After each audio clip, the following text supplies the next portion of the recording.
ছাত্র আন্দোলনের পক্ষ থেকে ইনিশিয়ালি জুলাই প্রোক্লামেশনের একটা ঘোষণা এসেছিল বৈষম্য বিরোধী ছাত্র আন্দোলন এবং নাগরিক কমিটির পক্ষ থেকে কয়েক মাস আগে। এর পরবর্তীতে গত ডিসেম্বরে আপনারা দেখেছেন যে একটা টাইম দিয়ে 31শে ডিসেম্বরের ভিতরে একটা প্রোক্লামেশন গণ অভ্যুত্থানের ফরমান ঘোষণা করা হবে, এই মর্মে একটা ঘোষণা এসেছিল। পরবর্তীতে আমরা দেখলাম যে এটা কি অন্তর্বর্তীকালীন সরকারের অথবা সরকারের না, এই জায়গাতে অন্তর্বর্তীকালীন সরকার এটাকে ওন করেছে এবং রাইটলি করেছেন এবং তারা বলেছেন সবার সাথে পরামর্শ করে তারা করবেন।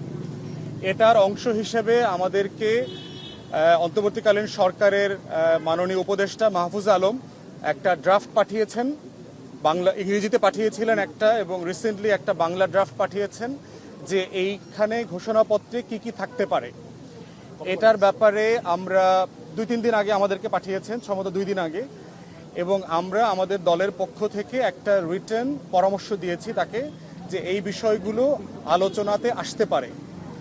এর বাইরে হচ্ছে আমরা প্রথমত অন্তর্বর্তীকালীন সরকারকে সাধুবাদ জানাচ্ছি যে এইরকম একটা ঐতিহাসিক দলিল তৈরি করবার ক্ষেত্রে তারা যে এই দায়িত্বটা নিয়েছেন। আজকের আলোচনার সারমর্ম হচ্ছে এবি পার্টির পক্ষ থেকে আমরা বলেছি যে শব্দে শব্দে সবকিছু আমাদের সব দলের একমত হওয়াটা কঠিন এবং প্রয়োজনও নাই। আমাদের যেটা একমত হওয়া দরকার এটা হচ্ছে প্রক্রিয়াটা একমত হওয়া দরকার, যে কোন প্রসেস ফলো করে এই ঘোষণাপত্রটা অথবা এই গণ অভ্যুত্থানের ফরমান লিখিত হবে এবং সকল দল এটাকে সম্মতির ভিত্তিতে অ্যাকসেপ্ট করবে, অ্যাডপ্ট করে নেবে আমাদের স্বাধীনতার ঘোষণাপত্রের মতো।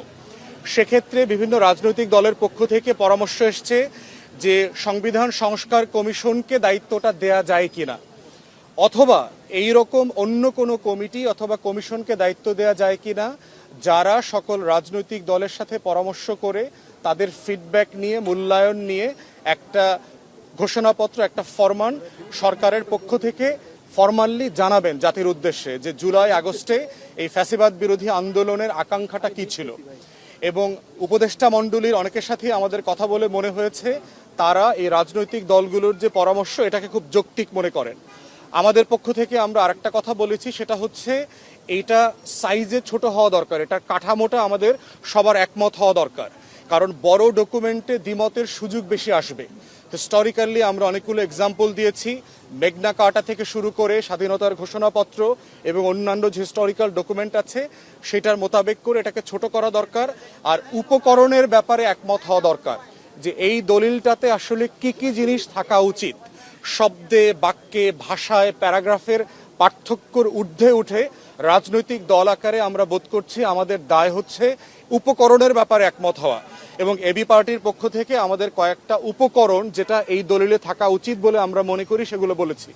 প্রথমত বলেছি যে এই দলিলটাতে আমাদের এই জনপদের, এই বাংলার মানুষের শত শত বছরের যে লড়াইয়ের ইতিহাস আছে, গল্প আছে, আমার জীবনের যে অসংখ্য ত্যাগ কোরবানি আছে শত শত বছরের, এই গল্পগুলোকে এখানে অ্যাকনলেজ করা দরকার। সেটা আপনি 1757 পলাশী থেকে শুরু করেন, অথবা ব্রিটিশ বিরোধী আজাদির আন্দোলন থেকে শুরু করেন, ঢাকা বিশ্ববিদ্যালয় প্রতিষ্ঠা, পাকিস্তান রাষ্ট্র বানানো, 71-এর মুক্তির লড়াই, তারপরে 90, 2024, এই সবগুলো ঐতিহাসিক উপকরণকে এই দলিলের ভিতরে ইনক্লুড করা দরকার কোনো না কোনো ফর্মে। দ্বিতীয়ত হচ্ছে 24-এর গণ অভ্যুত্থানে যারা 3 মাস ধরে অংশগ্রহণ করে চরম স্যাক্রিফাইস করেছেন তারা যেমন গুরুত্বপূর্ণ, এই আন্দোলনটাকে 16 বছর ধরে রাজনৈতিক দলগুলো যে ত্যাগ তিতিক্ষা এবং মানে কোরবানির ভিতরে শাহাদাতের মধ্য দিয়ে এটাকে ধরে রেখেছেন তাদের অবদানকেও স্বীকার করতে হবে। যারা দেশে ছিলেন, বিদেশে ছিলেন, প্রবাসী শ্রমিক থেকে শুরু করে ব্লগাররা যারা ছিলেন, সবাই এই আন্দোলনে অসীম ত্যাগ করেছেন এবং অবদান রেখেছেন। আমরা কোনো অবদানকে যেন ছোট করে না দেখি, খাটো করে না দেখি। 16 বছরের আন্দোলন আর 3 মাসের আন্দোলন অথবা 3 সপ্তাহের আন্দোলন প্রত্যেকটা এই গণ অভ্যুত্থানের ফুয়েল আকারে কাজ করেছে।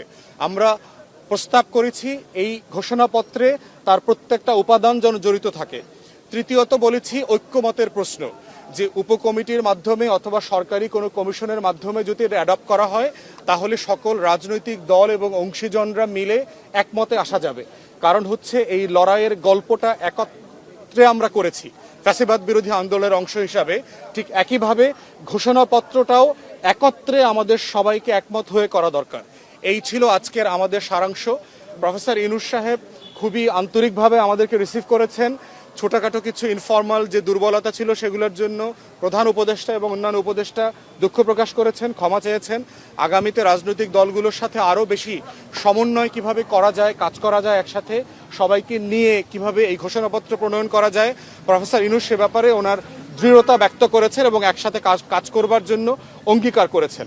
এটা হচ্ছে আমাদের ছোট্ট ব্রিফিং। যদি কারো প্রশ্ন না থাকে, ধন্যবাদ।